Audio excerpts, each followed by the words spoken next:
We're going to start a new chapter, and you know that it's awesome because it's all about radicals. See radicals? Yeah. All you need to know is this right here. See? That's how you know that this is awesome. Now, we're going to start off with the basics of radicals, okay? I hope I remember how to do this. Hey, spell horses. Now, for radicals, we're going to start off with this. You remember talking about square roots and cube roots and other fun things like that? All right, we're going to start off by giving you the definition of a square root. Okay? The number A is called a square root of B if A squared is equal to B. The number A is called a square root of B if A squared equals B. Okay. Now, what that means for us is that we could say the following. Okay. That means that 5 and negative 5 and negative 5 are square roots of 25. Do y'all agree with that? Maybe you don't believe that 5 and negative 5 are square roots of 25. Well, right. If I do 5 squared, that gives me 25. Also, if I were to do negative 5 squared, I get 25. Okay?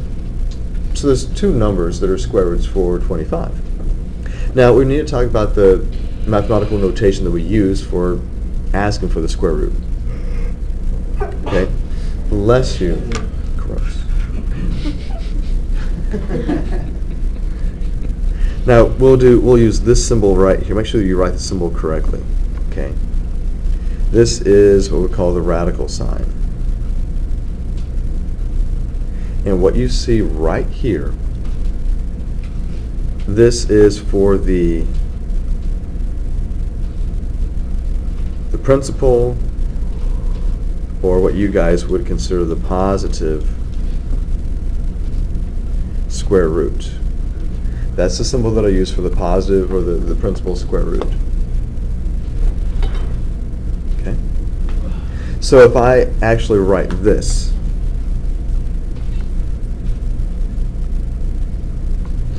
if I say this and I ask you what's the square root of 25, and you're going to see words like this a lot of times. Evaluate or simplify. If I ask you to evaluate this, what's the square root of 25? Square root of 25 is 5. Now you may be saying, wait a minute, I thought there were two square roots of 25. I thought 5 and negative 5 were square roots. Yes, they are both square roots. However, when I use this symbol right here, I'm asking for the positive square root, the principal, the main square root. Okay? Like if I were to say this, what is the square root of 144? What's that answer? 12. It's just 12, right? If you know your squares, there's no problem working with this stuff, right? Now, what if I want the negative square root? Well, if I want the negative square root, I'll put a negative in front like this.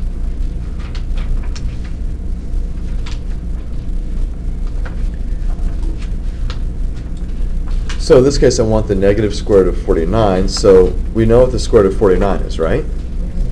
It's 7. But I want this to be the negative of that, so it's just negative 7.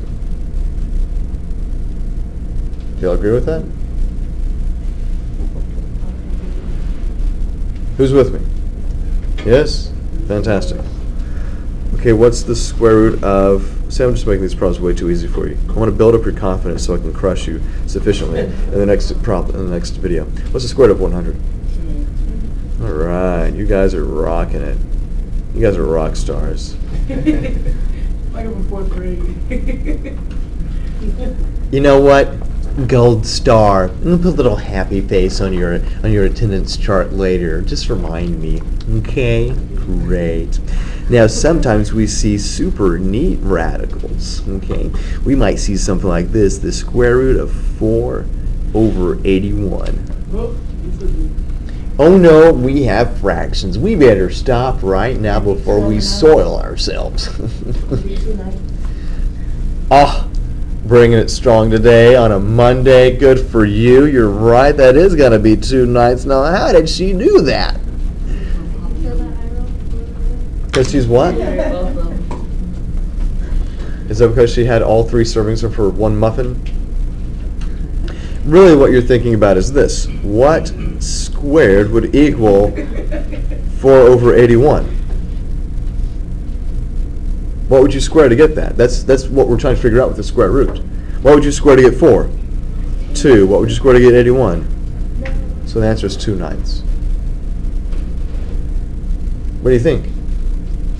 Maybe fractions aren't that bad? Hooray, fractions! Yes, yes, it's good. Yeah, you have found a way to make us hate.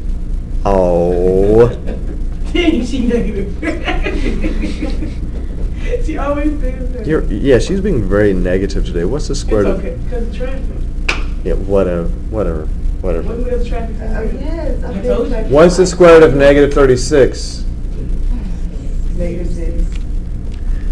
So you understand that the question here is what squared equals negative 36, right?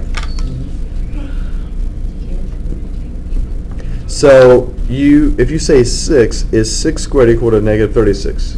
No. So maybe negative 6 squared, right?